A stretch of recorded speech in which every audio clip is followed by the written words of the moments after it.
বাড়ির সামনে দুনিয়ার আবর্জনা হয়ে রয়েছে, কতদিন বলছি একটু আগুন লাগাই দাও, কোনো কথা শোনো তুমি? সারা দিন বাইরে কাজ করি, ঘরে এসেও শান্তি নেই। আগুন তো তুমিও লাগাইতে পারো। দেখো আমি আগুন লাগাইতে পারবো না, আমার ভয় করে। তাহলে তোমার মায়েরে বলো, সে তো ভালো আগুন লাগাইতে পারে।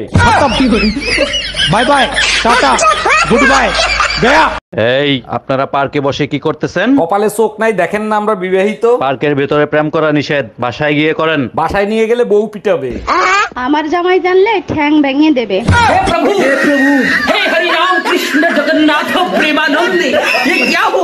আচ্ছা, তোমার আর আমার মাঝে আক্কেল বেশি কার? এটা কোনো প্রশ্ন হলো? অবশ্যই তোমার বেশি। যাক, অবশেষে স্বীকার করলা তাহলে। শিকার না পাওয়ার কি আছে? আক্কেল থাকলে কি আর তোমারে বিয়ে করতাম? জানো তো পুতা দিয়ে আক্কেল ঠিক করা যায়। বিয়ে করে বউ হইলাম না কাজের বেটি হইলাম তাই তো বুঝলাম না। এই শুনছো, কি করো তুমি? আমার এক গ্লাস পানি দাও তো। এই শোনো, কাজের মহিলার মতন যখন কাজই করি তাহলে তুমি প্রতি মাসে আমাকে টাকা দিবা। আচ্ছা ঠিক আছে, বেতন দেবো, কিন্তু কাজ পছন্দ না হলে কিন্তু কাজের মহিলা পাল্টাবো। কথায় কথায় তালাক দিতে চাও, পেপার পড়ে দেখো কি লেখছে। পেপার পড়ার সময় নাই, তালাক দেবো কিনা সেটা বলো। আমি পড়ে শোনাচ্ছি, তালাক দিলে বউকে অর্ধেক সম্পত্তি দিতে হবে। তাও তো ভালো, অর্ধেক সম্পত্তি তো আমার থাকবে।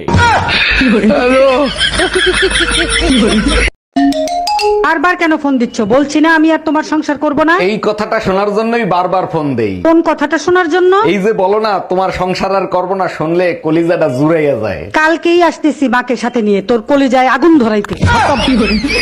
Bye bye, tata.